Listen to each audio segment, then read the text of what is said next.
The member for Solomon has the call. Thank you very much, Mr Speaker, and my question is to the Treasurer.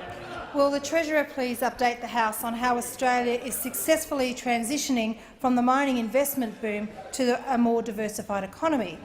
Is the Treasurer aware of any alternate plans that would damage the national budget and hinder efforts to grow the economy and jobs? Treasurer has the call. Thank you, Mr Speaker, and I thank Member Solomon for her question. In our country's north, she is well aware of the great opportunities that we have in this country to continue to grow our economy, to support growth and jobs going forward, Mr Speaker. We know, as the Prime Minister said, these are exciting times, but they're also uncertain times globally.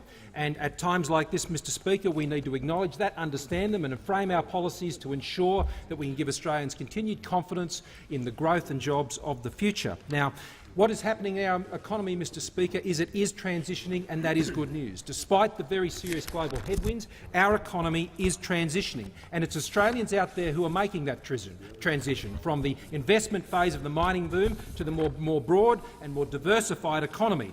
And it's Australians who are doing it every day, Mr Speaker, and that's why this government is so focused on trying to back those Australians in who are making those decisions every day, working, saving and investing. Now, that transition story is backed up today by comments by the Reserve Bank Governor, who has said in his announcement on rates today, in Australia the available information suggests that the expansion in the non-mining parts of the economy strengthened during 2015, even as the contraction in spending in mining investment continued. Surveys of business conditions moved to above-average levels. Employment growth picked up and the unemployment rate declined in the second half of the year, even though measured GDP growth was still below average. The pace of lending to business also picked up. Last year, over 300,000 jobs. Retail sales up, Mr Speaker. What we are seeing is an Australian economy that is growing at twice the rate of the comparable economies like Canada, for example, which also has a commodities base. So despite those headwinds, our economy, Mr Speaker, is moving forward and it is transitioning.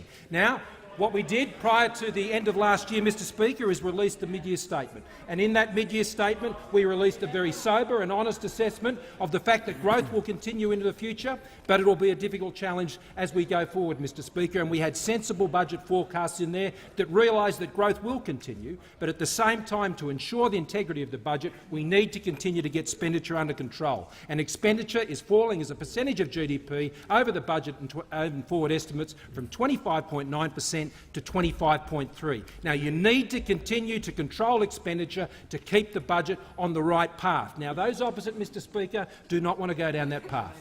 What they are doing, Mr Speaker, is they want to tax higher to spend more. You cannot have lower taxes in this country if you want to spend more. The best guarantee against higher taxes is lower spending, Mr Speaker, and in these uncertain financial times globally, now is not the time to go down the tax, spend and borrow path that those excelled in while in government, Mr Speaker, and wish to bring back to the Treasury benches. So this government will focus on controlling expenditure and supporting growth and jobs.